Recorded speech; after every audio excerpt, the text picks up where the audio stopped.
May 11th, 2017. From El Cajon, California, this is episode 126 of You Can Bet on That. Hi, everybody. Welcome to You Can Bet on That, a podcast for the recreational gambler. My name is Mark Duvall, and sitting across from me is Dr. Mike. Hello. Well, we did okay with the Kentucky Derby, Oh, yeah. I don't know how that happened, but we seem to do good. Well, here's what happened, okay? Actually, Eric contacted us and asked us, who we wanted to bet on. I said, well, I'm going to confer with Dr. Mike.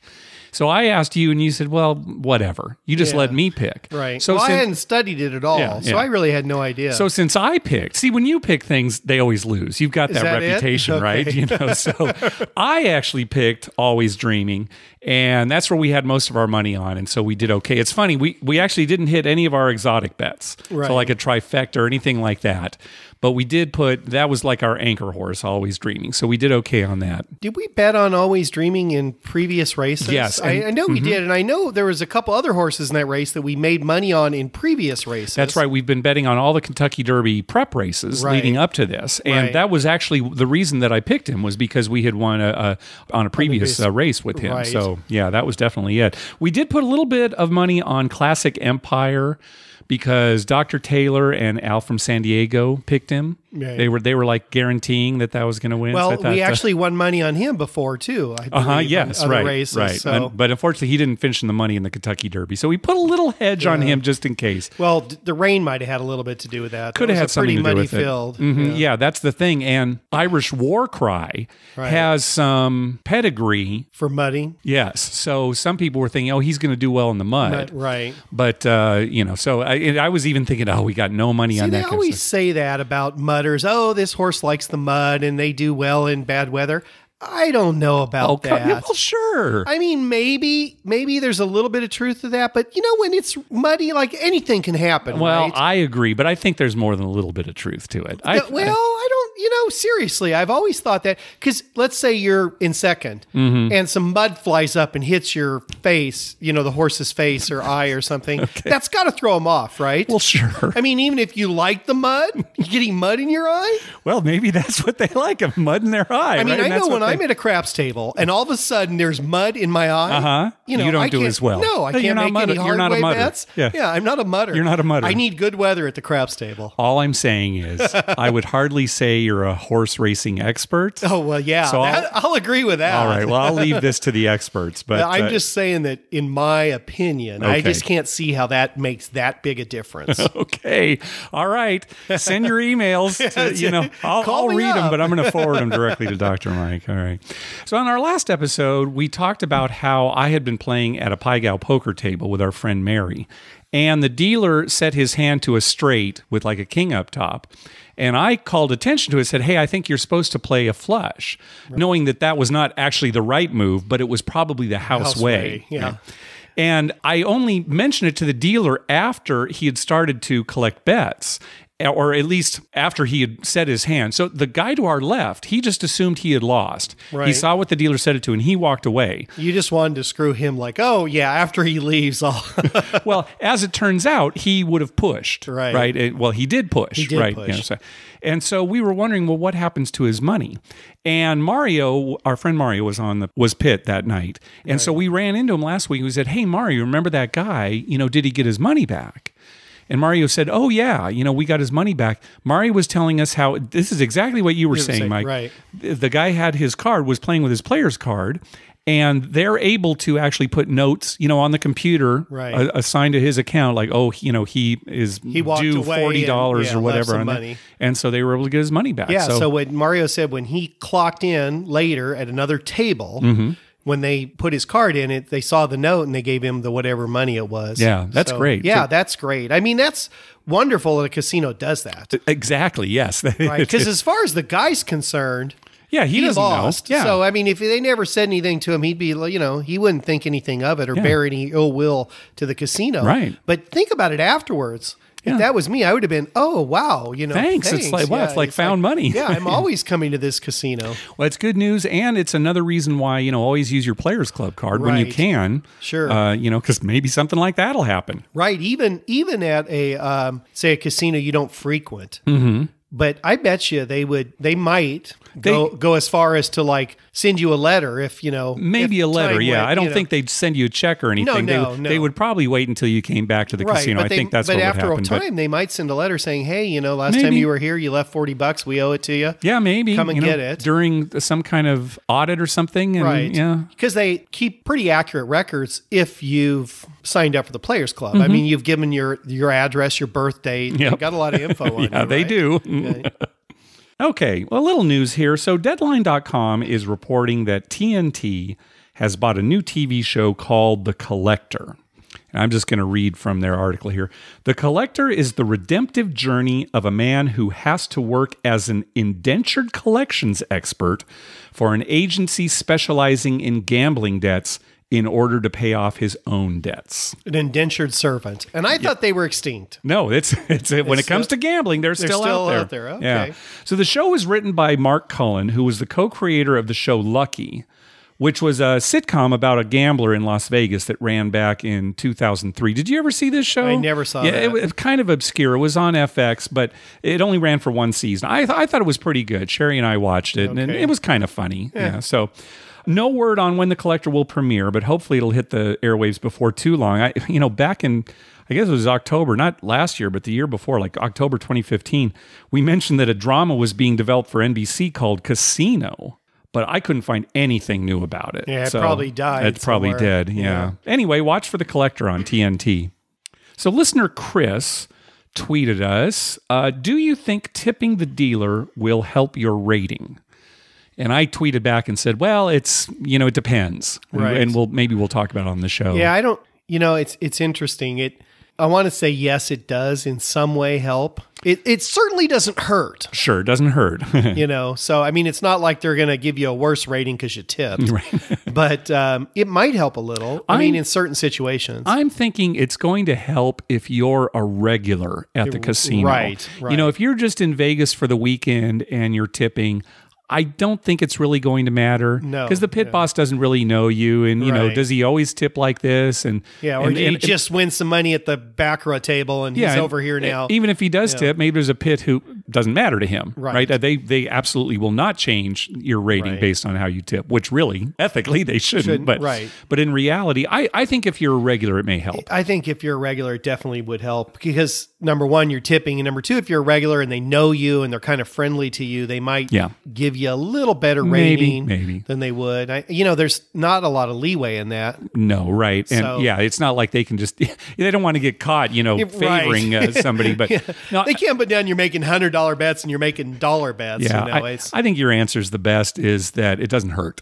Yeah, it certainly doesn't hurt. Yeah. And it's always a good idea to tip for many reasons. Number one, the dealers are working for tips. Yeah, and sometimes basically. Minimum wage, sure. So, and it's like, you go to a restaurant, the waiter, isn't making that much an hour. Yeah. They rely on those tips. Yep. So, if you're in a good enough situation that you can tip, you should. Yeah. Then also, it just creates good karma. Yeah, sure. It's good karma. You want that karma to come back to you. Yeah, you want a friendly atmosphere, right? That's right. Well, for example, you tip quite a bit out at Harrah's Southern California, and you always... Well, no, you lose quite a bit, actually, now that I think of it. Well, I don't think karma's working for you. They can't change the cards. No, I'm just saying it. Karma with the dealers, they are always friendly to me. They're super friendly to you. I'll give you that. Have you ever noticed anyone not be friendly to me? Oh, great. Another bet from Dr. Mike. Thank you. Yeah, really. Another 1,000 in the box tonight.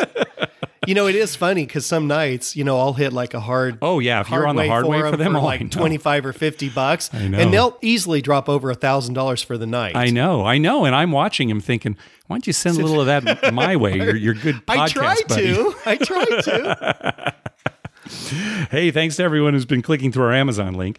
Remember, whenever you're going to buy something through Amazon, please go to our page first, youcanbetonthat.com, and click through our Amazon link kind of at the top of the page. All right, let's move on to our voicemail hotline. Remember, call our hotline at 951-292-4377. That's 9512-WAGERS. 9512-WAGERS. And maybe we'll play your clip on the show. First up, our good buddy, Rue. Well, hello there, Mike and Mark. It's Rue from Denton, Texas, calling in with just a little observation from my last trip to Las Vegas. I have tried to play craps many, many times and have never really had much success at it. And listening to your show, it kind of got me thinking about giving it another try, and sure did, over at the El Cortez, the Fremont old folks home. And I actually did pretty well. Just doing the basic, 6s and 8s and placing the come bets every now and then. Actually ended up a little favorable on that. Definitely didn't get my losses leveled out from the entire trip, but I did have a real good time playing. It's fun when you get on a little bit of a roll, pun intended, with craps. So hope you guys are doing well. Talk to you soon. Look forward to maybe seeing you guys out in El Cajon or San Diego maybe this summer. Take care. Bye. Oh, nice. That'd be nice if you came out here. Yeah. Yeah, come on out here. Yeah, we'll show you all the spots. Yeah. Or at least the casino. We'll get you a room at Rincon. Yeah, that's right. Yeah. Right. Yeah. And hopefully we'll see all the whole Denton, Dallas, and Beyond crew at VIMP or whatever they're going to call it in October. We still don't have details other than the dates. So. Well, I'm glad he won. Yeah, me too.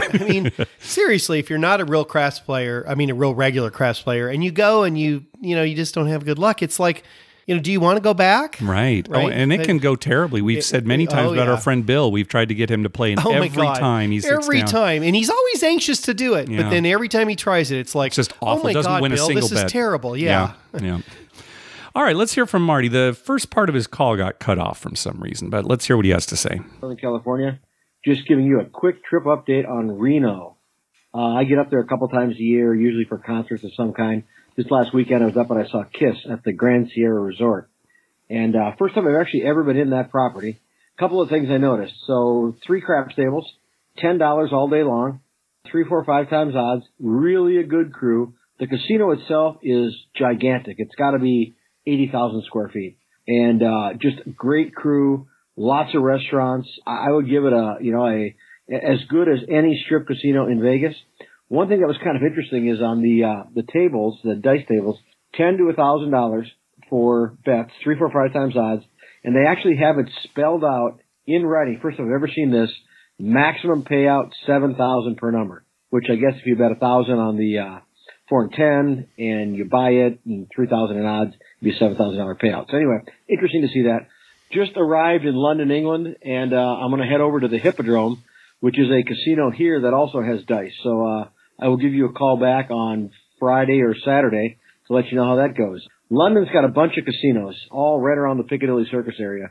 Most are really card clubs and video kind of clubs, not the traditional video poker that we see in the U.S., but just video, like video roulette, a lot of that kind of stuff. Most of the places here have, again, it's poker, it's Punto Blanco, which is, Baccarat, and a lot of roulette, single zero roulette. Anyway, haven't played craps in London for quite a few years. I'm going to head over to the Hippodrome tomorrow and check it out. So see ya. Love the show, guys. Good. We're actually going to hear from Marty later on in the show, see how London was. See how London went. Yeah. Why is it just, I know we've talked about this before, why don't they like craps in London?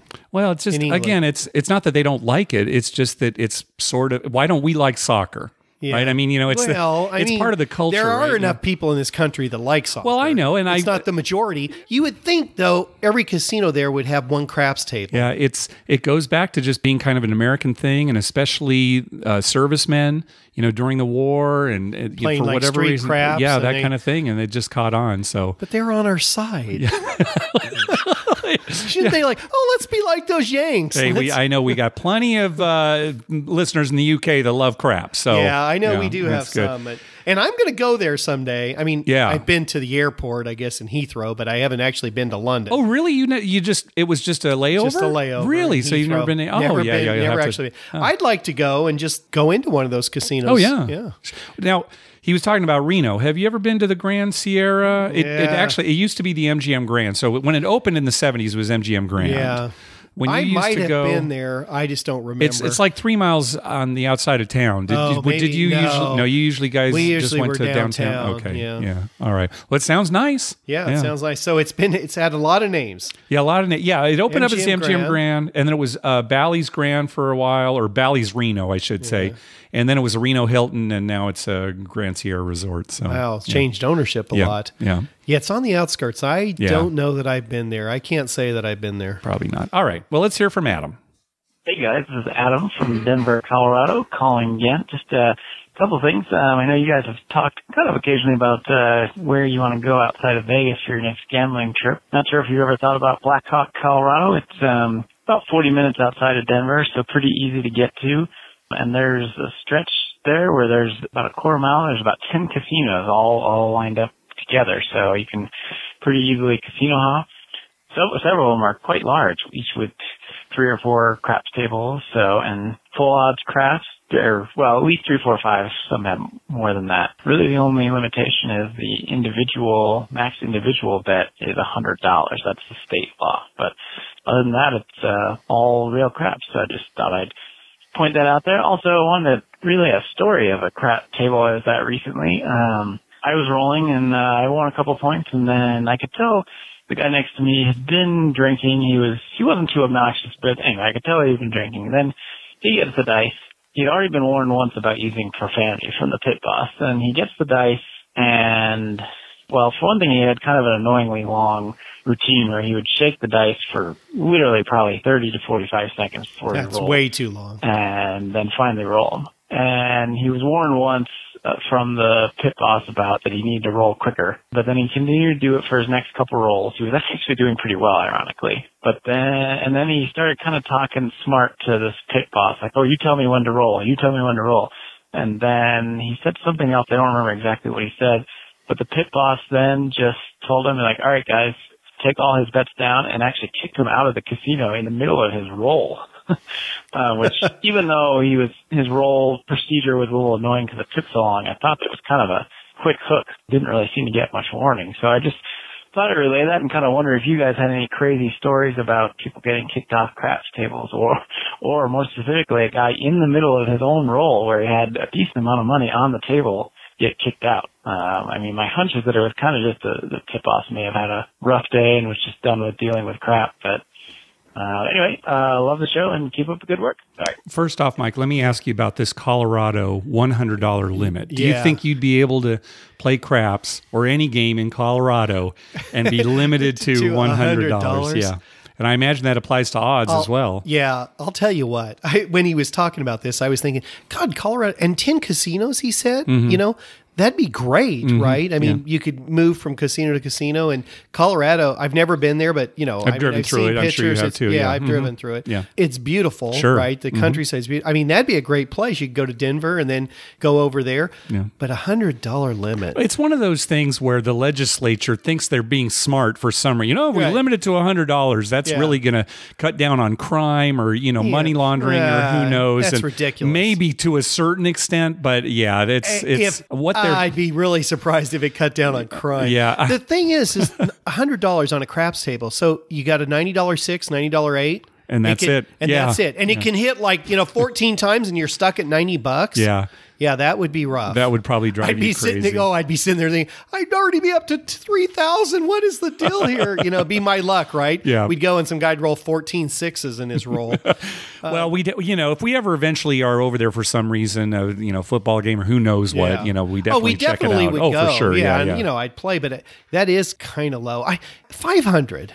Yeah, I know. I could see 500 is much better. It's much better. Yes, I agree. And 1,000, I'd probably be okay with, right? Mm-hmm. But gosh, $100. Yeah.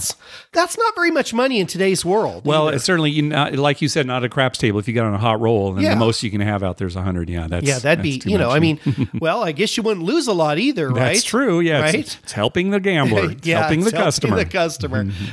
It's weird because I always equate things to like the grocery store. You go to the grocery store now, it's hard to get out of the grocery store under $100. Yeah, sure. Oh, right? Gosh, if you're doing especially for like the whole a family week, you got of 4, my wife goes, I need $250 to go to the grocery store. I mean, well, no, there's a $100 limit, honey. That's what you should say from now on. That's right. Stretch it out. That's it for the week. There's a $100 limit. You can have a $90 worth of groceries, and you got $10 left for donuts. And that's it. Oh. Well, getting to his other now, no, we have never seen somebody kicked out in the middle of a roll. In the middle of a roll. That was probably the pit boss just had enough. That's what I'm thinking because Adam, what you're describing, it doesn't sound like, I mean, okay, he's drunk, he's taking too much time, but it doesn't sound like he's being abusive or cheating or anything like that to the point where they get kicked out. Or been repeatedly warned, like, 20 times, look, come on, you got to do this, and just ignoring you flat out. Yeah. Then you might get a little PO'd and say, okay, you're out of here. I mean, did the pit, say, hey, look, if you keep this up, I'm going to kick you out. Right. You think there'd be at least that to Some start kind with. of warning, right? Yeah. Well, it's funny because when we first got this call, our answer was going to be, well, no, we've never seen anybody kicked off of a craps table. Yeah. But then it happened this last weekend. Yeah, so we were there 2 weeks ago at Harrah's, Southern California. Right. And we were playing at a table, and there were two guys there playing the don't. The one guy I've seen before several times, but he's always been by himself. Yeah. Well, in this Friday night, he was there with a buddy. Yeah, right. And they were being particularly obnoxious. Well, the thing was they were betting the don't. Right. And they were loud about it. They were very loud about it. I mean, it wasn't like just the two of them. They were interacting with other people on the table. Yes. So almost baiting you, if you will. Exactly. So it wasn't that they were just cheering when a 7-out came up. They were like, come on, 7-out, 7-out. Saying things like, what does everybody want? Right. Well, when the guy who we had never seen before, and he was standing, there was one person between me and him. And when he looked at the other side of the table, he was rolling from the don't and he was yelling, what do y'all want? You want a 7, right? Come on, let's hear it. You want a 7. Everyone else on the table's on the pass line. Yeah. And, me, but several other people had large amounts of money out there. Sure. Fine, you want to roll from the don't, that's your business. And if a 7 comes up, I have to live with that. Right, sure. But he was just baiting people and being obnoxious. Yes, and at one point during a 7-out, you actually said something to him. Well, the only time I said something to him was that one time, and I turned to him and I said, it's kind of uncool to do that. Right, yeah. That's exactly what I said. You didn't call him names or anything. No, you just said, said, it's kind of uncool to do that. It's kind of uncool to do that. Right. And he just went ballistic. Well, I don't know that he went ballistic, Mike, but what he did was... call me a couple names. Did he? Yeah, okay. he did call me a couple names. Well, the thing was, he kept saying, hey, all I'm doing is cheering for myself, right? This is the way I would like to bet, and I'm cheering for myself, which, of course, that's not all he's doing. He knows he's getting under people's skin, right? Right. And he was drunk as well. Yes, he was drunk, but, he wasn't like blackout drunk, right? He was just in a good mood. No, he knew what he was doing. And so the pit boss went over and talked to him very diplomatically. Yeah, I actually heard the conversation. The pit boss was Kyle. He was very diplomatic, and he's a nice guy. Yes. And he's a big guy too. Kyle's kind of a big guy, and this guy was kind of big. So height wise, this guy was much bigger than me. Yeah. But Kyle just, and he is explaining to him, look, you just hold it down a little bit, play any way you want. We don't care. Just be courteous. Yeah. Basically, is what he was telling him. And the other thing was these two guys, they were also tipping. Yeah. Actually quite a bit. And by quite a bit, I mean like every roll they'd throw like $2 into the middle. Right. Yeah. Pretty much every roll. Pretty much every roll. They were putting a couple bucks out there for the dealers. Yeah. So, is that, are they thinking, hey, we're tipping. We can act however we want. I think that's kind of the attitude that they took. It's exactly the attitude they took. And that isn't appropriate either. Right. That you can't abuse it's nice to tip anybody, but just you don't tip so you can take advantage. Well, so anyway, as the night went on, they started to lose, and then I don't know. Eventually, they got wiped out. Yeah, they left. And they went to bed.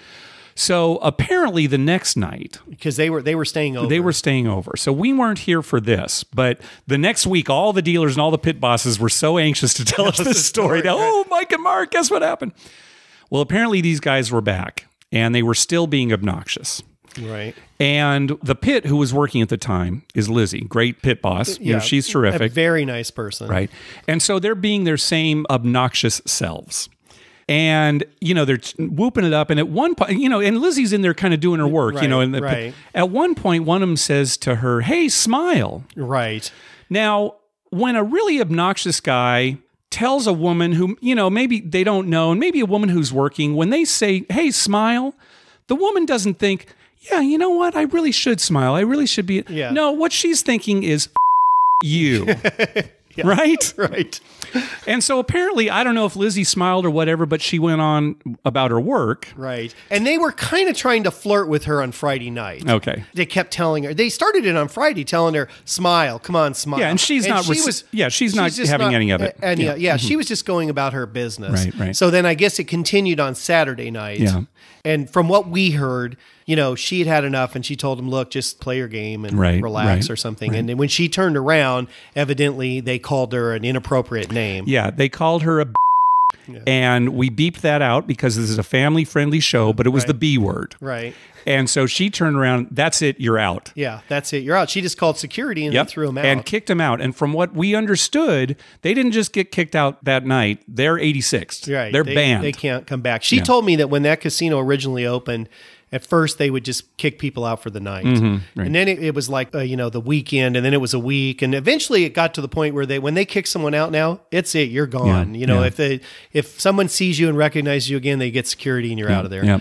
So well, I'm not sorry at all because these guys were horrible people. And again, had nothing to do with playing the don't. No. I play the don't all the time. Right. It's just that they really enjoyed getting under people's skin and just being jerks. They were trying to get under people's skin. Yeah, it was intentional. It wasn't that was part of their game. Just like, I don't realize. I mean, that was part of their thing. Yes. They wanted to get under your skin. Yep, exactly. So, almost as if they wanted to start a fight. It was kind of like they were looking for trouble. When he called me a name, I'm like, you're egging the wrong person on because I'm just going to ignore you. I mean, I'm too old and too small to be fighting you. Right?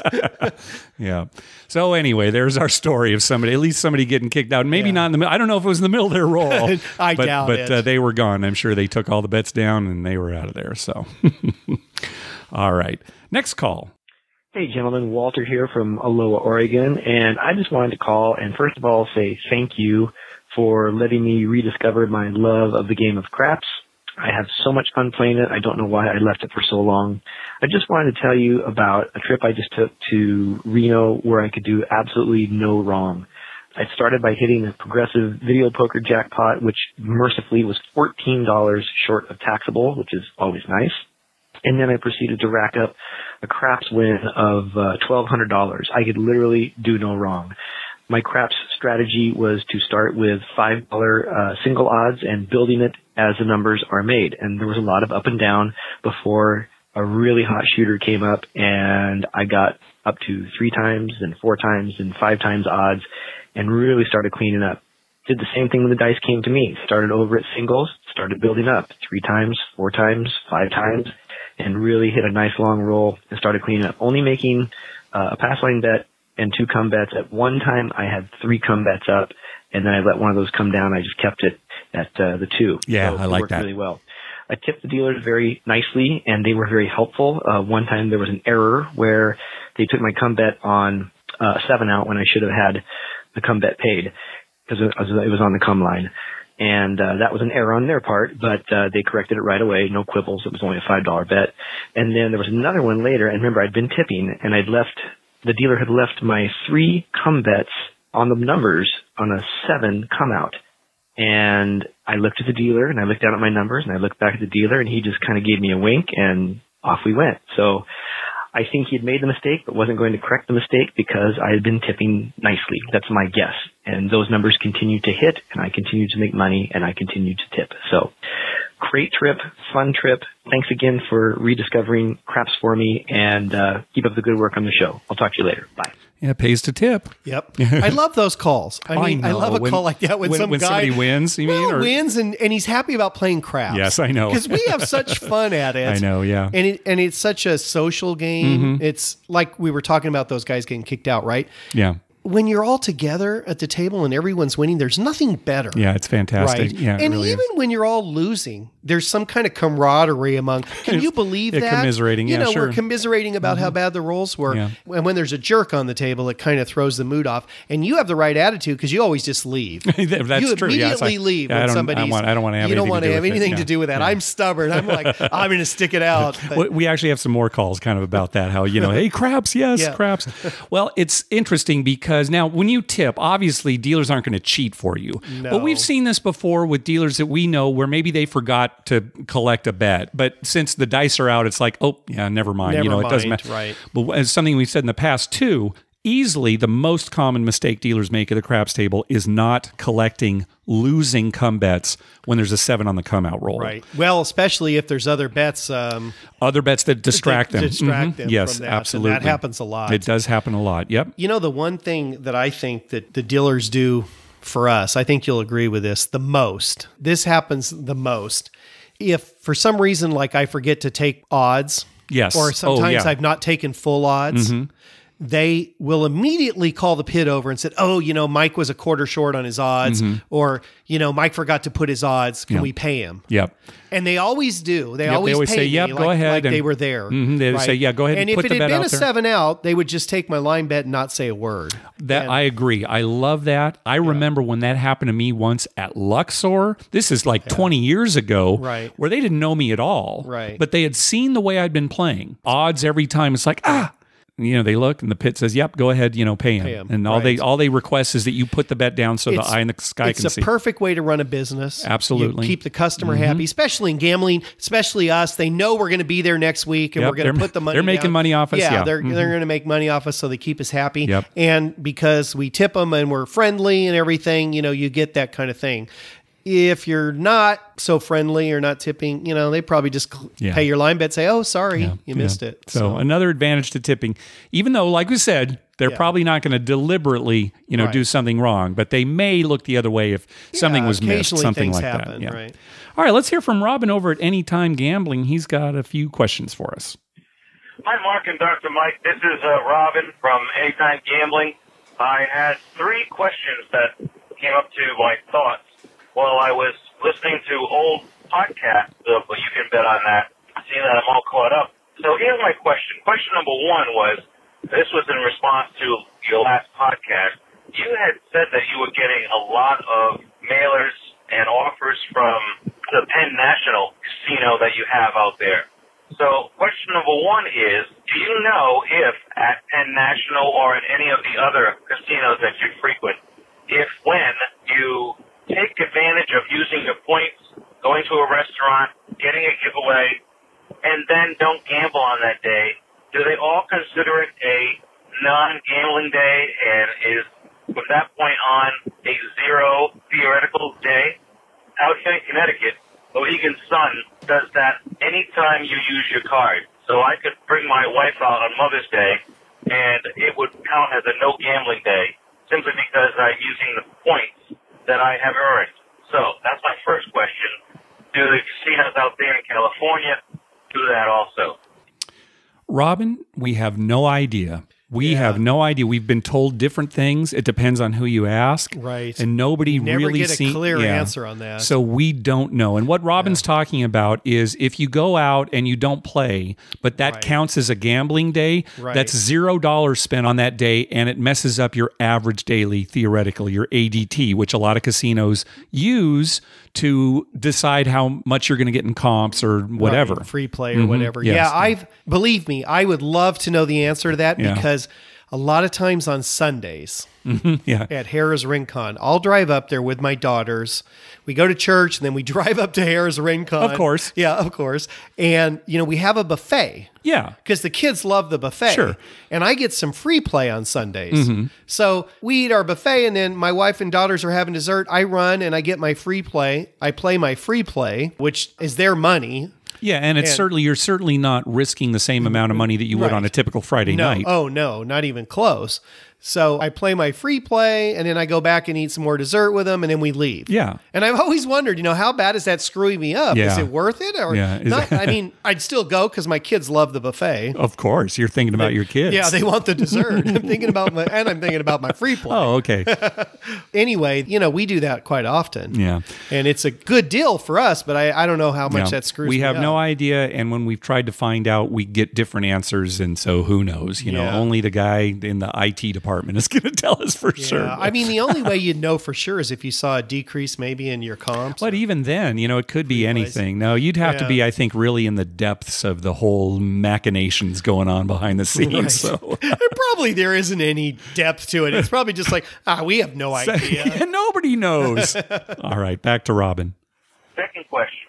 I heard on one of your previous podcasts, Dr. Mike especially, that you were unhappy with the Patriots and how detrimental to the NFL it was, and all the facts that you had mentioned. And, well, now it's been quite a while. It lit a fire under the Patriots. The Patriots are the champions, and there's still no real data except for the fact that Tom Brady chucked his phone when he shouldn't have. So my question is, do you feel any better about your feelings concerning all those things that you thought were so detrimental to the NFL? And now what do you think?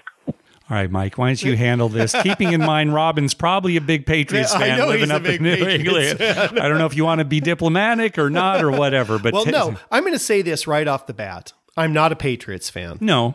And I'm not a Patriots fan because they win too much. Well, and we were Charger fans, and, right. we... And, that happens when a team wins a lot. Yeah. When you don't live in that town. Now, if the Chargers had won, 8 Super Bowls, I'd be like rubbing it in everyone's face, right? But we live in a town where we've never won a Super Bowl, and the Patriots have won quite a few, and they have great teams. They're a great organization. Yeah. And I admire Tom Brady. Even though I think he was involved, that's the reason he got rid of his phone, sure. Right. I think he was involved to a certain degree. Yeah. And I don't even hold that against him because he does whatever it takes to win, right? Yeah. And the guy's a great quarterback. You can't deny he's a good quarterback. Absolutely. And they have a great organization and stuff. My problem with them, why I tend to be negative towards them is because they win all the time. Yeah, sure. And that's not a bad thing for them. If you're a Patriots fan, that's great. No. And, Bill Belichick, even though I don't like him, right. he's probably the smartest coach in the NFL. Oh, sure. I mean, talk about knowing football. Yeah. Right? He knows the game. A lot of what might sound like hatred for the Patriots among other fans in the NFL is actually jealousy. Well, to a certain extent, but the allegations. We just wish we were in that situation. I know, but the allegations of cheating, it just keeps coming up so much, right. Where there's smoke, that kind of thing. Right. I'll tell you what, just yesterday, my wife and I were talking about this last night. We kind of feel bad for the Patriots now because they've got to pay Aaron Hernandez's family all that money. Okay, I wouldn't feel too bad about it. No, I know, but they're going to get millions of dollars they let him go because he was, at the time, convicted of something. Yeah. And because of his death and the appeal, I understand how all the legal parts of that were. Yeah. But it's kind of weird that they have to end up paying for it. Yeah. What do you think of the NFL overall? Well, they're greedy. Yeah. And they're conniving, if you will. Overall, I've never had a real good opinion of the NFL. Right. We've supported, teams and players and the sport, but the organization. Well, Robin talks about this a little bit more too. I just think the NFL's out for the NFL. Yeah. No. Yeah. And the NFL is those 30 owners, right? Yes, yeah. And they're very wealthy and they can do what they want, but they're not in the same standing for me as like Major League Baseball is. Okay. All right. Because I think Major League Baseball tries to be more upright and fair about everything. Okay. Well, whether or not I agree with you, it definitely is a different business because if you've got, say, Coca-Cola, if Coca-Cola makes some kind of change, there's not this huge fan outburst. Well, there's a number of fans of Coca-Cola. Right. Maybe that wasn't a good example, but there's nothing quite like sports teams. Right. Businesses that are sports teams that just have these devoted fans who love these teams. Right. That get heartbroken maybe just because of a loss or worse, when their team actually leaves town. Yeah. Well, I had a patient actually this afternoon who I knew was a big Charger fan. And so I asked him, what'd you think about the draft? Okay. And his exact words were, I didn't watch any of it. I don't care about the Chargers anymore. He was really upset. That's the way my dad is. Yeah. I watched the draft. I was happy with their draft. I thought they got some pretty decent players. And I'm still going to be a fan of the Chargers. No, not me. I'm going to watch it on TV. I'll watch it on TV, but like I said, they're not a San Diego team. I'm not going to be a fan. The reason I was a fan was because they were San Diego team. You got to have some teams that aren't in your city that you like. I've always liked the Vikings. Well, that's fine. My wife's from Illinois. I'll root for the Bears. Root for the Bears, yeah. All right. Back to Robin. My question is this. Off late, when I'm playing craps, it seems like I can't do anything but 7 out. And it is causing people at whatever table I play at to look at me like a real terrible player to be at a table with. In your mind, if you are on a bad roll or a bad couple of rolls at a different tables or whatever the case may be, you have a history of just not rolling well, do you just pass the dice to someone else so that the table won't necessarily get ripped at you, or do you just throw the dice anyways? I'm not a big believer in dice setting, but I'm also, like to not be hated at the table as well, or I hear people, complaining, oh gosh, it's him again. So what would you do? About my Patriots question in the NFL, tell me something. Do you think the NFL misjudged the Chargers move to Los Angeles? I mean, that's just bad. That's just really bad. I know the Chargers weren't the best, but they're one of the original AFL teams, and to just let them go like that, I just think it was a travesty. Anyways, I really miss not seeing you guys in May. Good luck with everything you're doing, and of course, you're my favorite podcast. You guys are awesome. Hope to see you soon. Bye. All right. Thanks, Robin. Thanks. We kind of covered this, talking before, but I think it was a terrible move. We'll see. A part of me is kind of hoping that it's a disaster up there. Right. But really, I the understand. stance I need to take is just, I don't care. Yeah. Well, why, I don't know if why get invested in have it? I mentioned this before? And I don't remember, but see, my personal feeling about their move is I love the Chargers. I don't like Dean Spanos. Yes. You've mentioned that. Of course, he's terrible. Dean Spanos, I bet money that in a couple of years after the new stadium opens and they're established in LA, he sells the team for $2 billion or we'll whatever, see, sure. takes his money and runs. That's the whole motive behind his move. I'm sure of it, because nothing else makes sense. He wants to make a bunch of money and retire. And from a business standpoint, maybe that's good. From a humanity standpoint, Well, see, this is terrible. This is what I'm saying. I think, and you certainly can't have a law for this, but I think that sports businesses should be run differently because the fans are so devoted to these teams. Yeah, well, you have an emotional interest. Exactly. You have an emotional interest, right? Now, as far as passing the dice, actually, Robin asked Cousin Vito the same question. Right. And Vito said, he never passes the dice. Yeah, you know it doesn't me. matter. You know what I do. All right, so you say what you do. You never pass the dice. Yeah, Mike never passes the dice. Once. I remember once, and it was recent. It was recently. Yes. The one time I passed the dice. Yes. And it's just doing it to it was probably around. I was putting pressure on you. You were putting pressure on me. But, I never pass the dice, and here's why.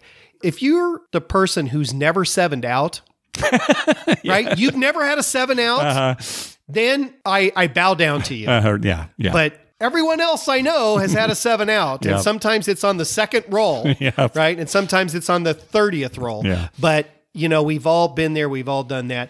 Your arm's no different than anyone else. Pick those dice up and chuck them down there. Yeah, I completely agree. Although, you know me, I very often pass the dice. You very often pass. Very often. And there's no real good reason for it. Sometimes it is that, the last few times it's been terrible. Right. And, I really don't care whether I'm shooting or not. I mean, it's kind of fun, especially if you get on a hot roll. Right. But it's not important to me to roll the dice. And so I have no trouble just passing. Right. I understand that. You don't care whether you roll or not. Yeah. And you're going to bet the same way on your roll as you're going to do on the next guy's roll. Right. So you don't care. But, my thing is always, someone's got to roll. Yeah, that's true. I mean, how many times has it just been you and I on the table, right? Right. And we have no choice but to roll. Yep. All right. Thanks, Robin. Yeah, hopefully we'll see you again soon. All right. Speaking of people that we will see soon, let's hear from Taylor. Hey, Mark and Dr. Mike, this is Taylor from New Mexico. Remember that time your podcast got me to start playing craps? Yes. Yeah, it so was I just great. got back from the racetracks.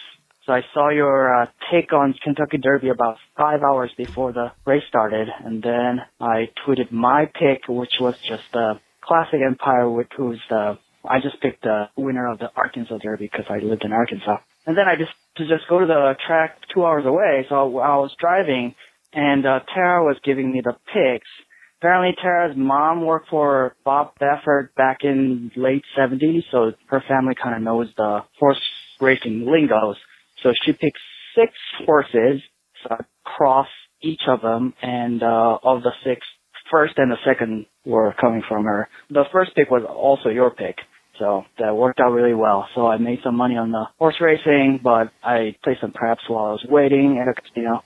And so, lost some money there, so it's kind of a give it and take it away thing, so. But anyway, this was super fun.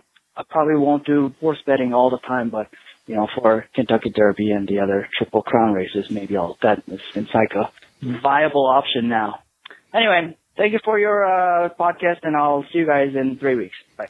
All right, so Taylor's got his hands in all the pies now, right? He played poker, right? And now horse racing, Are we bad influences, Mark? Oh, we're good influences, Mike. And hey, Taylor, the Preakness is coming up, a week from Sunday, right? You have the Kentucky Derby, and then 2 weeks later you have the Preakness. What did I say, a week from Sunday? A week from Saturday. My God, I'm losing it. A week from Saturday. Very rarely is the Preakness on a Sunday. Very rarely, yes. All right. You know what's good, though, about horse racing, and he dipped his foot into it a little bit. Okay. And same with sports betting. I can go to a craps table and play with a fair amount of money. But when I go to bet on horses or sports, it's very small money. Yeah. And I just like it because it's some interest. So when that race goes off, you're rooting for something. Oh, right? yeah. And it makes it more interesting, more fun. I used to always watch the Kentucky Derby without betting on it. Yeah. Oh, sure. But it's way more fun if you've got even $2 on one horse. It's funny that you mentioned that, Mike, because we started the show talking about how, we did pretty good at the Kentucky Derby. Right. But, I mean, we didn't bet that much, right? You're going to make way more money next time we play craps. So. On the first bet. The first winning bet will probably pay more than we made on the Kentucky But, Derby. it is true. For whatever reason, I don't know why we get as much enjoyment out of putting $2 to win on a horse. Because everyone likes to be a winner. Yeah, sure. That's why you root for the Patriots. They're like your favorite team. Because they're going to win. Right. That's right. Okay, let's hear from Vinny. Hey, Mark and Dr. Mike. It's Vinny from Long Island. I was calling in with a trip report. Was able to go to Ben Salome again to Parks Casino. Not only was there a huge tournament going on there that got close to 2,000 entries for $300, there was obviously the Kentucky Derby going on. So Parks does have a racetrack which is on season right now or in season. So it was packed with individuals. Unfortunately, ran pretty bad and just played pretty poorly in the tournament. But the good news is 2 of my friends who don't get out to the casino with me that much took a ride and came through. So we spent the night gambling at Parks. So a couple things I want to bring up. One, looks like they had some kind of new fusion blackjack roulette machine. Really didn't know what that was about till we walked over. Looks like it's a way of introducing $5 blackjack and $5 roulette in like one automated type ring game. So it had 2 live dealers in between a bunch of like stadium seating type machines. One was running blackjack and one was running roulette. So a little weird, but I guess when you sit down, you have the choice to play either or for a pretty cheap bet. So I thought that was interesting. 2, while waiting for a craps table to open up, there was only about 5 or 6 tables there, and on a Saturday night, they were extremely packed. We sat down to teach one of my friends how to play Pai Gow. We play Pai Gow, me and my good friend Dan, all the time when we're in Atlantic City, but my other friend Steve never really had a chance to play before and wanted to learn. So we sat down, pretty cheap table, $25 minimum, and kind of taught him how to play. The dealers were pretty open with us, be able to help him out and look at his cards and things like that. But an interesting situation happened where I had myself a ace-high Pai Gow with, I think, a king high top. And, I got excited when I saw that the dealer also had an ace-high Pai Gow, but that had beaten mine. So as they took away my cards, pushed the bet, I start to notice that their top had the wrong cards. So they should have had an ace-8 Pai Gow. Instead, they took the ace-9 Pai Gow instead of putting the 9 up top. So I made the dealer aware. He was called the floor over. They went ahead, pulled the cards out, and realized, that I actually had a winning hand. So I was able to get $150 out of that, which after a couple of drinks, I'm kind of surprised that I noticed. But look, they were very open with going back and checking the cards. And again, Parks has always been great with the staff. So after that, a craps table did open up.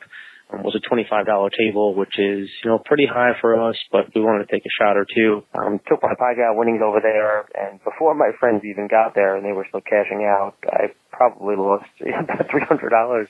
I put 25 on the line, maxed out my odds, did 2 combats, and of course, 7 comes right away. So before they even got there, I lost more than I wanted to, but did open up again, and happy I did so as we went on a decent roll. Got back the money that we had lost, or the money I had lost, I should say, and then, at least got about 3 times that in profit. So I was extremely happy to see that. It was a great night overall. The only other thing I wanted to mention, I know you guys don't get out to the Northeast much, but it looks like Parks will be doing quite the renovation. adding a whole concert area, it looks like, adding a couple of new restaurants. I believe a well-known Italian kind of chain is going to be there, as well as some sort of gastro pub. So just excited to see that. Looks like they're also moving the poker room from the racetrack area to the main casino, which, although I'm sure it's going to be a beautiful new poker room, makes it a little hard to go in there, play cards, and not step foot on the casino floor when I'm trying to save some money. So, again, just wanted to give a trip report. Thanks for everything you guys do, and I'll be calling back shortly as I'll be back at Parks in probably 2-3 weeks. Thanks. Yeah, he's talking about how he saw that stadium. It's similar to what you played at Barona. Yeah, exactly. I talked about it last episode. I think it's great. Yeah. Because you're playing together. You all get the same hand. Yeah. Yeah, I think it's a great innovation, to be honest with you. They devised a way to make it more social. Yes, exactly. Right. So you're winning and losing together. I mean, you can make different decisions. You know, one person hits and the other doesn't. And maybe it's different. But for the most part, you're winning and losing together. Right. So, As opposed to sitting at a blackjack table where, you know, you're getting cards like crazy winning and your buddy's getting wiped out. Yeah. And, you know, it's the same table and the dealer's got the same hand, but your cards aren't.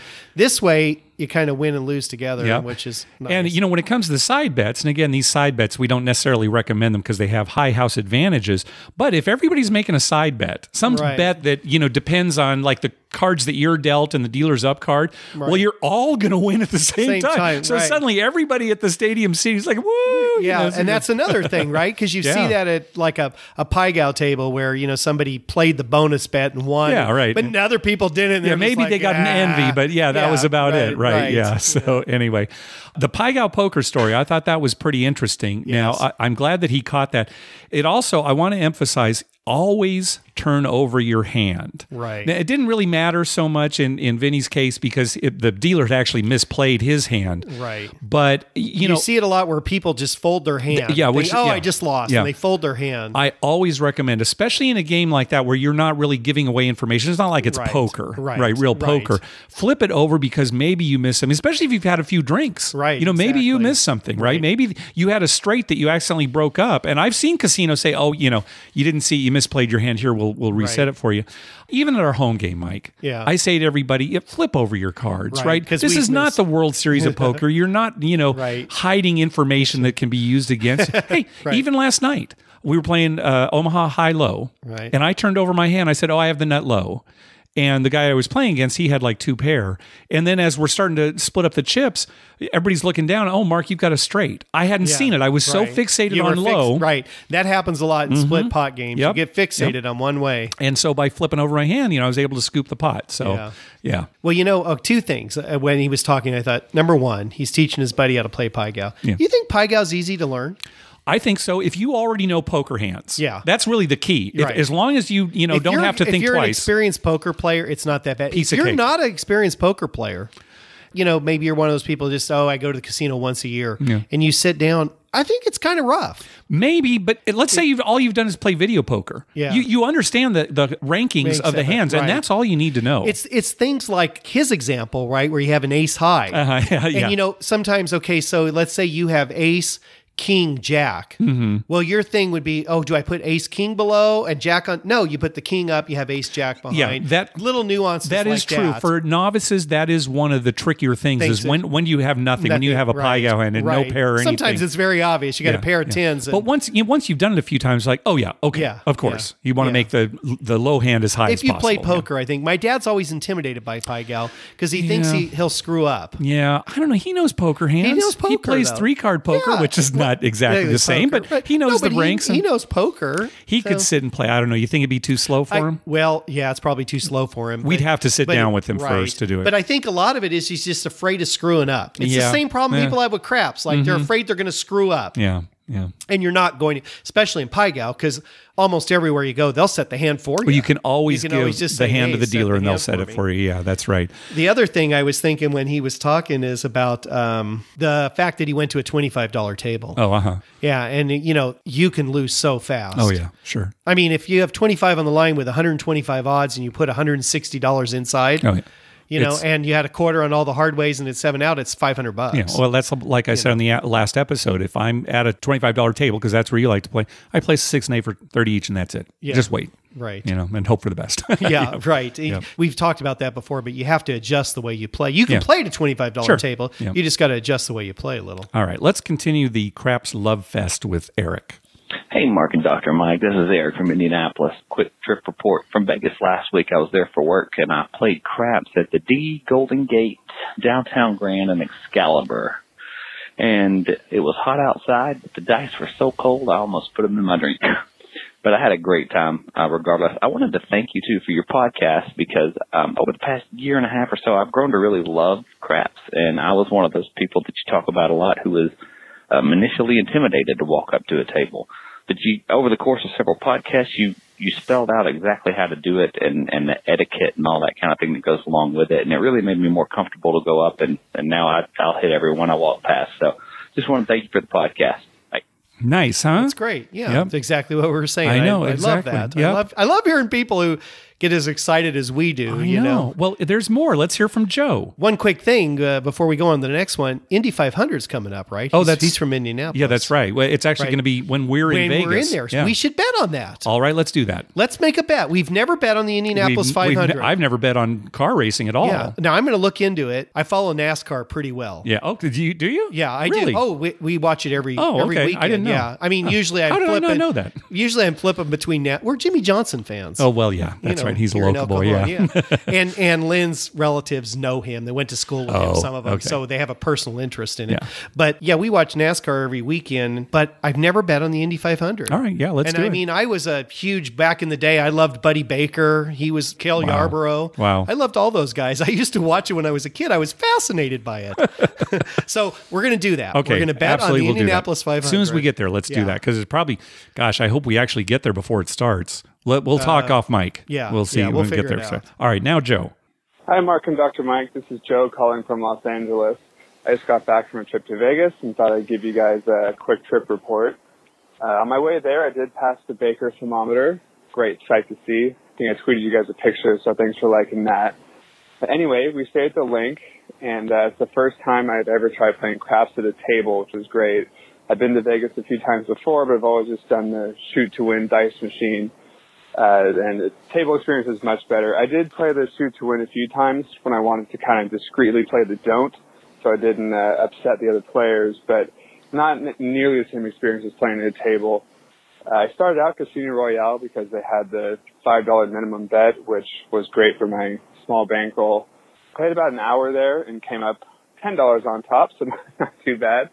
I woke up really early the next morning, about 4:30, just because I normally wake up early day to day, and all my friends were still asleep. So I tried to play back at Casino Royale, but their craps pit was closed. So I headed over to Cromwell instead.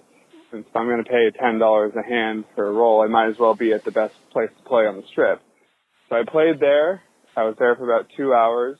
The dealers were great. They were really helpful and kind of controlling everyone there, and were quick. The game went smoothly. It ended up about 200, which was really great for me. And I did see a NFL running back leaving the nightclub there about 6 a.m. So that was kind of fun to see too. All the dealers got a laugh out of that. So overall, a great trip. I mean, I really appreciate the podcast, and you guys kind of helped me have the confidence to play craps at a table instead of just sitting at the dice machine. So thank you for that, and really appreciate it. Keep up the good work, and hopefully I'll see you guys down at Harrah's, Southern California sometime soon. Thanks. Don't you love hearing that? Yeah. I love that people are discovering or rediscovering the game, right? You know, that we love so much. Right, and I'd like Joe to come down to Harrah's. Oh, absolutely, yeah. I mean, seriously, anyone who's in this area should come to Harrah's and play with us. Yeah. At least, spend a night with us. Yeah. Did you get the feeling, Mike, maybe, I don't know, 10 years, maybe 15 years ago, that maybe craps was kind of dying? Maybe that's a little too extreme. But not dying, but it wasn't as popular. Yeah, it's kind of like... It's kind of when the poker thing took off. Maybe, yeah, that could be. A lot of young people were playing poker. Yeah, maybe you didn't hear as much about craps. Yeah. I was kind of concerned that, we would see fewer and fewer craps tables at some of our favorite casinos, but I don't know if it's bounced back or maybe it just was never really, dying to begin with, but it's great to see, the tables packed. The tables are packed. I mean, you come to Rincon on a Friday Saturday night. Oh my gosh, hard to get on a table. Yeah, it really right? is. Yeah. Joe actually followed up with an email. He's got a question for us. He says, "Do you get more discouraged after a single night of a big loss, or consecutive losing outings over a few weeks, even if you end up losing the same amount of money in either scenario?" I know my answer. What's yours? Oh, it's over a few weeks. Most Really? Definitely, yeah. Really? You would rather lose over a few weeks? After we go like 4 weeks and we haven't had a win, Yeah. it gets me kind of down. Well, yeah, that's why I'm saying I prefer having just one losing night, even if it's the same amount. Oh, yeah. I was saying which one's worse. Oh, okay. Which I would prefer. Yeah, if I lost a large amount at one You're night. right. That's the way he phrased the question. Sorry, Right, I messed you up. Yeah, you were.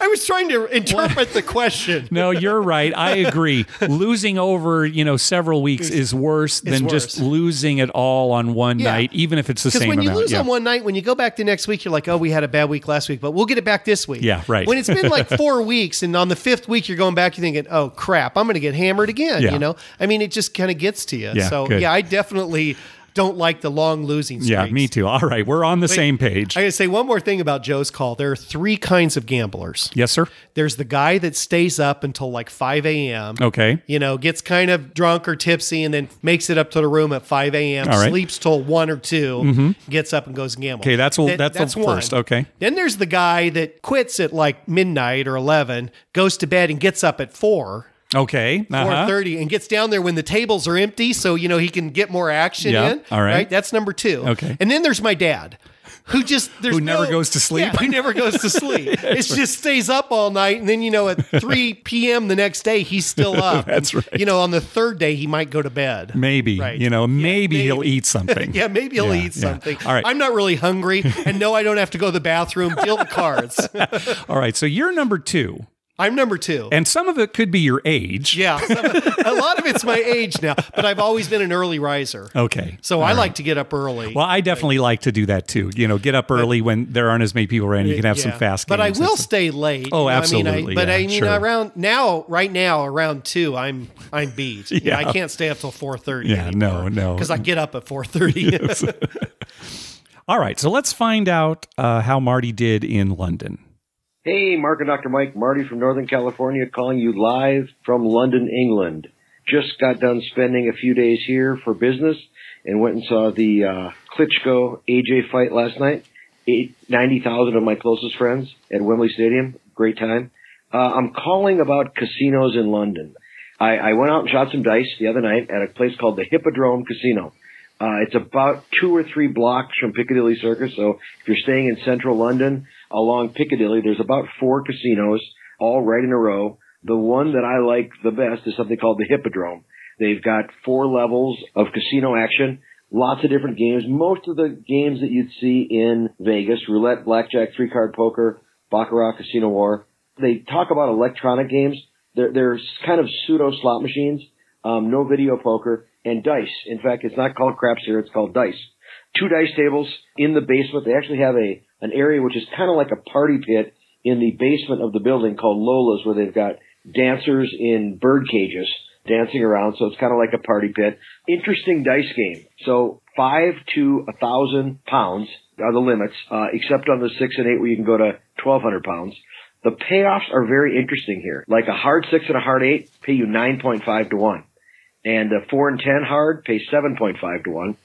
And on the 10s and 4s, instead of buying them, I tried to buy the 4 and 10 and they said, no, we have proper payouts here. They actually pay you 9.5 to 1 on the 4 and 10. And the way they do this is they actually have 50-cent chips on the table. The other very strange thing is, and this is, again, how you have to retrain your mind. So the 50-cent chips are yellow. The dollar chips are blue. Or actually 5-pound chips are red. The 25-pound chips are black. The 100-pound chips are pink. And the 500-pound chips are green with pink flecks on them. So again, a little bit of getting used to that. Yeah, that would kill me. I mean, great dealers. They've probably been in this casino 5 years or so. It's been around. So, pretty good crew. Ran into some American slang.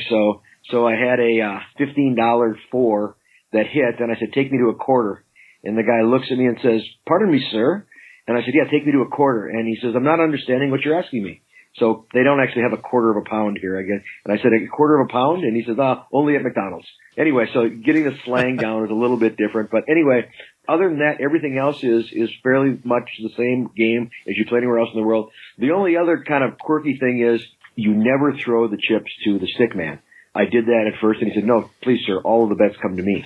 So even if you want to bet a hardway or the C&E, you hand it to the base dealer, who then sets it out in the middle of the layout. I like that. It's a good time. It's a much better system. I beat him up a little bit. It's a good time, and so if you ever happen to be in London, this is the place to go. It's one of only 2 casinos in London that offer craps, and this one here offers it all day long, 7 days a week. Anyway, love the show, guys. We'll talk to you soon. Good, nice. Thanks for the report. Now, Marty, are the craps tables down in the basement?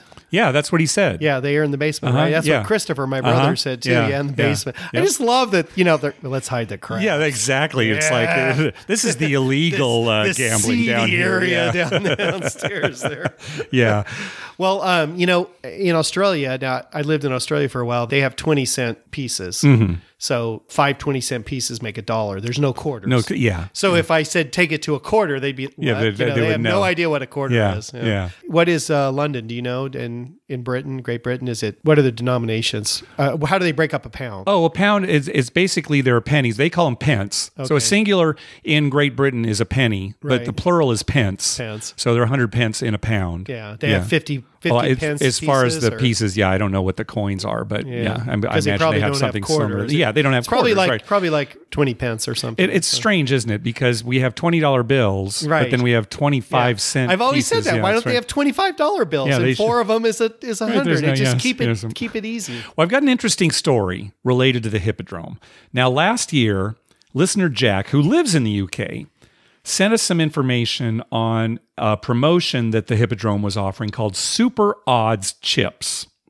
It was something you could earn through the My Vegas game on Facebook. Now, these Super Odds Chips pay 100 times the normal amount. So if you bet £5 on the pass line in craps and it won, you'd get paid £500, right? 100 times your bet. Yeah. Now, Jack and I kept looking at the rules and we're thinking, where's the catch? Where's the catch? But we couldn't find one. It was very clear here. It would pay 100 times the normal payout. Too good to be true. Well, I mean, that's what we kept thinking, but we kept looking at the rules and it's like, what are we missing? Well, anyway, recently Jack was finally able to redeem some Super Odds chips at the Hippodrome. He had earned £35 worth of Super Odds chips through My Vegas. So he goes up to the cage and he receives 7 of these chips. So you're figuring, okay, it's 7 times £5 a piece, right? Well, Jack looks at the chips and the value printed on each of the chips is 5 pence. Not 5 pounds. 5 cents. Yeah, basically 5 cents, right?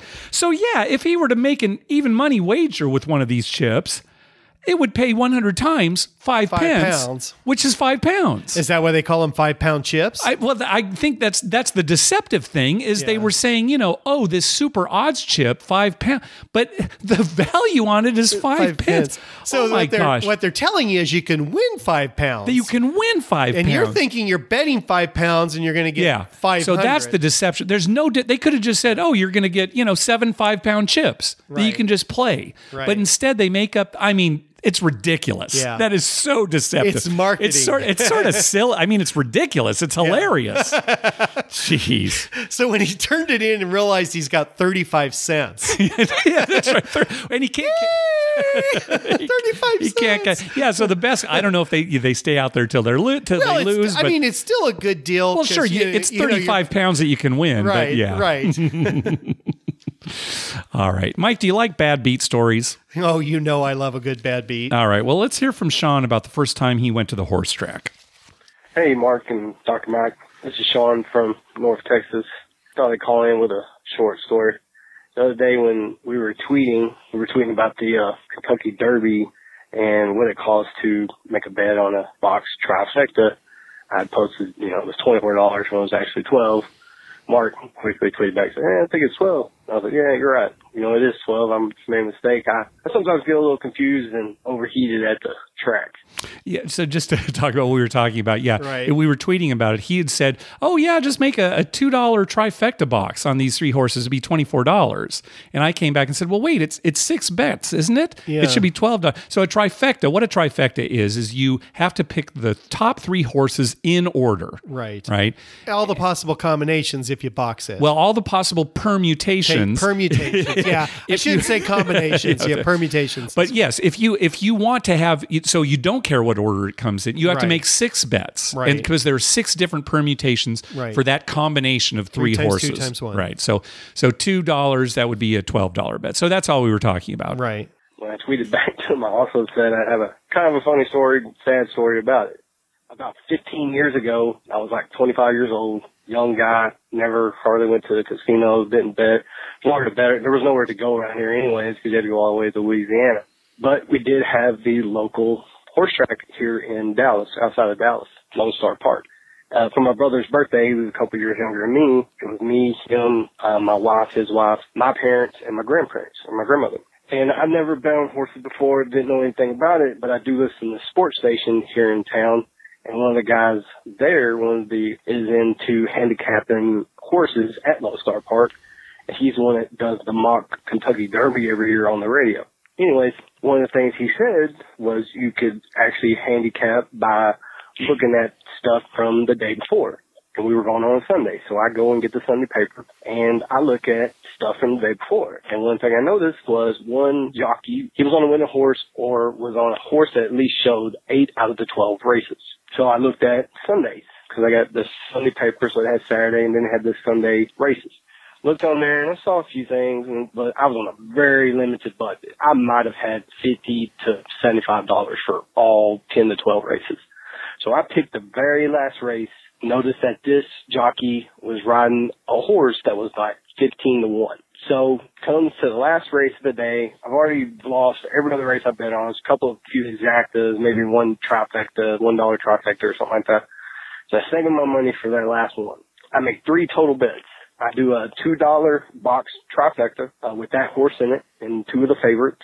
I do exacta, a straight exacta with him winning and somebody else finishing second, and put like $5 just winner on that horse at 15 to 1. We were super excited. I'm 25 years old, got 3 kids, married. You know, I've already pressed my luck plenty of times by the age of 25. I didn't do much gambling. So for me to win, I went on all 3 tickets, the trifecta. He came in first. I won the exacta and I won just a winner. So I was like majorly excited. And then when it came across the board, just the trifecta paid like $500. I mean, it was nuts on a $12 ticket. So it's the most I ever won, not even close. So we're jumping up and down. It's the last race of the day. Go up to the counter, put in the ticket. My wife had one of these new fancy camera phones. She's taking my picture. You can see the lady in the background. You can see the number on the register saying how much I won. We were just going nuts. Everybody was jumping up and down, having a good time. This is the reason why I don't care if the casino or whoever pays me wrong. So the lady counts out my money, young girl. I wasn't really paying attention, and we leave. I get to the restaurant. Of course, I'm buying dinner, and I start counting out the money, start counting out the 20s first, and I get down to the hundreds, and there was only 2 of them. There should have been 5 $100 bills in there. So I got ripped off. Get home, call them the very next day, talk to the general manager, talk to security. I talked to everybody. Said there's no cameras there, this, that, and the other. So what he told me was, if you left any money up there or forgot to get it, they didn't forget. They just knew I was distracted, didn't pay me the extra $300. They said, oh yeah, that's a tip. Sorry about that. Yeah. Anyways, watch your money, watch your count. I was a young kid, excited. It happens. I just felt really dumb, and that has never even got close to happening to me again. And like I said, if they mispay me at the blackjack table or at 3-card poker or whatever, I just smile and keep on going. Thanks for what y'all do, guys. Talk to you there. No, that's terrible. No camera. Yeah. Oh, there was a camera there. There's a camera. I don't know. There's been a camera since the 40s. Okay. I don't know what Sean could have done or what they could have done for him, but it's just a terrible story. That's a bad story. It's awful. You know what's funny is when and his was probably exuberance and excitement, just grabbing your money. Sure, and who knows? Did the woman really? Cheat? Who maybe knows? She didn't even. Maybe she just honestly made a mistake. Possibly, right? It's still in the drawer, right? Yeah, but you know what's funny? I was thinking about this with the previous caller. He was talking about he's surprised he noticed the mistake on the pie gal ham because he had been drinking a little bit. Yeah. Funny thing about gamblers, until the very moment you pass out, every moment prior to that, you can pick up any mistake. No matter how drunk you are. You know that? Seriously. It's like Paul playing blackjack. He'll play perfect blackjack, drunk as a skunk, right? He couldn't do anything else in his life that day. Right? I mean, if you're that drunk, you're not able to do anything else very well. You're laser focused when you've been drinking. But when you're gambling, you're laser focused. I mean, you pick out the slightest little error, your basic strategy. You can probably count cards perfectly drunk until the moment you pass out. And then after that, that's right. All right, one last call from Michael. Hey, Mark and Dr. Mike. Really love your show. Thanks for doing all the work on it. This is Michael from Kentucky, and I was just at a local casino a couple of days ago. Had an interesting experience I wanted to share, and wasn't sure if you guys had ever experienced it. I walked up to the table, and there were about 5 or 6 players all in the don't pass line, and they were doing pretty well, and I always go on the pass line, so that when the roll came to me, I started rolling, and typically when you don't hit the back wall at the casino, at this particular one especially, they make a comment, whether it's the stick man or the box man, to say, make sure you hit the wall with the dice. Well, usually they do that after the second time you roll without hitting the back wall, but they didn't do it this time. So I didn't know if that was due to so many don't pass bettors out there, that they figured if the pass person's not hitting the wall, it's in their favor, or if it was just a coincidence. But I made a few points, and the casino did pretty well, and I did pretty well rolling. But I didn't know if you guys had experienced that before. Thanks again for the work you do on the podcast. Love the show. I hope it was a coincidence. Yeah, I do too. Because if the casino is thinking, hey, I got a lot of don't players out there, I'm not going to insist that he hit the back wall, because better chance that he'll make a point. I think it's just a coincidence. I hope so. But there are some pits, some casinos that are superstitious, but it probably was a coincidence. We've never seen it before. Yeah. You know, the funny thing is, and I was thinking when he was talking here, have you ever heard anyone at Harrah's Rincon say hit the back wall? Maybe once or twice if somebody is real. Yeah. Well, see, it's especially silly if they were to ask you to do that because of the cards associated with. That's why it was so stupid that they were doing it Barona. Yeah. Right? Because it's still based on the cards. Back wall. With the cards in there, like you're going to be able to cheat. Yeah, but no, we never see it here. I've never heard it here. Yeah. All right, a couple things before we wrap up. First of all, listener Dave sent us an email letting us know that the World Series of Gin Rummy is coming to Las Vegas June 4th through the 7th at Bally's. You and I played gin rummy. Recreationally. I've never studied the game. We're recreational gamblers. Well, I think I know a little bit more about poker. Yeah. I think I can hold my own at poker, but gin rummy I've only played very casually. I've played casually with friends. But it's a serious game. Yeah. Well, I'll tell you how serious it is. At the end after we're done and the little sniglet at the end, I'm going to tell you a good gin rummy story. All right, very good. So anyway, World Series of Gin Rummy, you can find out more information by going to ginrummytournaments.com. Also, 360 Vegas Vacation 4 coming up here very soon. We're actually going to have one more episode before we do that here at the end of the month. Right. But before we go. Yeah, right before we go. We wanted to talk about a few unofficial events that will be taking place. First, Taylor and Tara are going to see Mac King at Harrah's at 3 p.m. on Saturday, May 27th. He's a comedian, right? Well, he's a magician. He's like a comedy magician. Yeah. Okay. Yeah. So I'm just going to read what Taylor said here. If you're arriving in Vegas early for Vegas Vacation 4 and want to meet some attendees early, feel free to join us. If you're interested, get a coupon from Harrah's Total Rewards booth. Ask for a $15 Mac King coupon and get your ticket at the box office. We'll start hanging out at the Signature Bar around 2 p.m. and go into the show close to 3. You can also hang out with us without seeing Mac King if you want. So that's on Saturday. We're not going to be there yet. We won't be there We're yet. getting there Sunday, probably late morning on Sunday. Right. The second unofficial event on Sunday night, May 28th, the folks from the Everything Atlantic City Casinos Facebook group, including our good buddies Eric and Larry, will be having a craps meetup at Paris at 11 p.m. That one we're definitely going to. Definitely going to that. See people there. All right, that's going to wrap it up for this episode. Hey, we want to thank some people for some PayPal donations. First of all, Will, Thanks very much. He says, thanks for playing my message. I always enjoy hearing your commentary, and it's nice to commiserate about the losing crap sessions. Thanks very much. Also, thank you to Marty for the very generous PayPal donation. Thank you very much.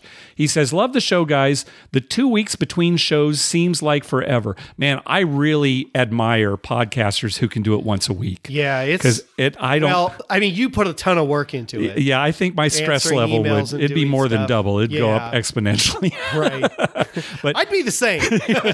With our schedules, every 2 weeks, I think, is about as good as we can do. Thanks again, Marty. Hey, be sure to check out our TV listing showing all the gambling-related shows coming up within the next 2 weeks.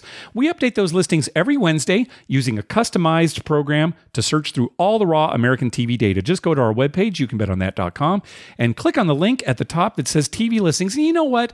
You can't see that link on a mobile. I'm just going to give you the whole URL, right? It's youcanbetonThat.com/TV-listings. Okay. Go there. You can get there from any device. Hey, we'd love to hear from you. Call our voicemail hotline at 951-292-4377. That's 951-2-WAGERS, or you can email us at youcanbetonThat@gmail.com. Also, follow us on Twitter at youcanbetonThat. We tweet when we're heading to a casino, and we'd love to meet up with you. Like us on Facebook at facebook.com/youcanbetonThat. And finally, head on over to iTunes and write a review on us. When you do, it helps us get new listeners. All right, go, Mike. All right, so... real quick, if we did a podcast every week, we wouldn't have enough time to gamble. Right. That's the biggest thing. part. Exactly. Yeah, because we'd be doing this instead of gambling. That's right. So we need that time to gamble. Well said. And number two, I'm going to tell you this real quick gin rummy story. So when I was in 8th and 9th grade, I had this buddy, Steve was his name, and we would go to his house on Saturday morning early, and we would start playing gin rummy in his kitchen. So they had like a countertop in their kitchen, and we'd sit at the counter across from each other playing gin rummy, and we would keep points, and it would go on for weeks, right? But the whole purpose was he lived across the street from Kathy, and she was the best looking girl in the whole 8th and 9th grade. Okay. I mean, she was smoking hot. So that was your incentive. That was our incentive. We would. Well, he lived there. He lived there. He lived there, but I had to go over to his house, and we'd sit there and we'd wait for Kathy to walk out to go about her daily business on the weekend, just so we could get a glimpse of her. You know, and she was way out of our league. I mean, she was very pretty. We were two nerds. I mean, for God's sake, we were playing gin rummy on a Saturday morning. But it was so funny. I mean, we play forever and we keep track of points. And, you know, I really do. I love that. I mean, it was so much fun. Yeah. And it's funny because after high school, he went to UCSD too for like a year, same as me. And then I never saw him again and lost track. And that's it. Never saw Kathy again? No, never saw Kathy. And I'm sure she's married to some super rich tycoon somewhere. Either that or she's a housewife somewhere. All right. I better bleep out her last name then, just in case. Bleep out her last name. But it's so funny because every time someone talks about Jim Rummy, all I can think of is, we used to do that just to see her. What a waste of time. No, I don't know. We probably should have been focusing on your perspective. More on the Gin Rummy, right? Yeah, you'd be a champion now. Yeah, you make a living at it. now. All right, thanks for listening. Good night.